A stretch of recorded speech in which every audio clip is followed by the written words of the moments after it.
Жаратылыстану сабағымызды бастайық. Бүгінгі сабағымыздың тақырыбы ғарыш дегеніміз не?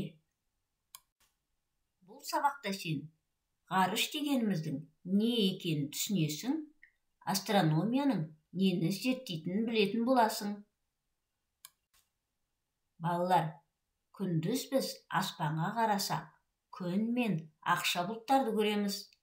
Ал түнде біз аспаннан ай мен сансыз көп жұлдыздарды көреміз.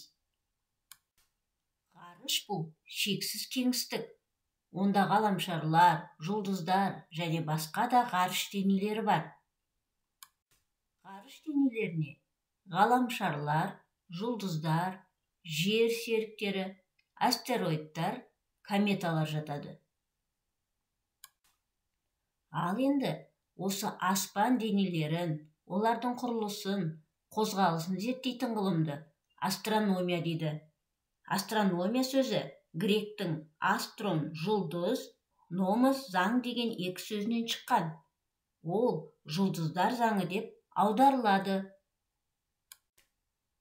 Адамдар аспанда шоғырланып әртүрлі өне құрып тұрған жарық жұлдыздарды, шоқ жұлдыздарды байқаған.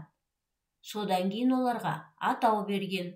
Мысалы, таразы, егіздер, шаян және басқалар. Шоқ жұлдыздар көмегімен бағдарлау жеңіл болды.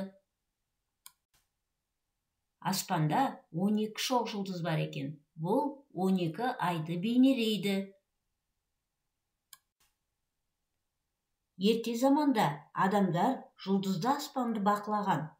Олар күн мен түннің және жыл мезгілдерінің, ай фазасының ауысуын байқаған. Мысалы, ежелгі диқандар күн көкжиектен көтерілген сайын соғұрлым күннің жылы болатынын, яғни жақын арада көктем келетінін білген. Ежелгі астрономия күнтізбе жасауға, кемелердің бағытын бағдарлауға, аңшыларға және көшпенділерге керек болған. Адамдар жұлдыздарды бақылау арқылы жолды бағдарлаған. Сондай жұлдыздардың бірі балалар, жеті қарақшы шоқ жұлдызы. Жеті қарақшы шоқ жұлдызы біз өзіміз түнде аспаннан көре аламыз. Ол жарқыраған жеті жұлдыздан құралған. Пішіні шөміс тәрізді. Осы жеті қарақшы шоқ жұлдызының ұшында темірқазық шоқ жұлдызы бар. Темірқазық шоқ жұлдызы әрдайым солтүстікті көрсетіп тұрады. Ал сонда адам темірқазық жұлдызына қарап тұрса, оның оң жағы шығыс, сол жағы батыс, арқасы оңтүстік болады екен. Енді балалар, оқулықтың 50-51 бетіндегі тапсырмаларды орындайық.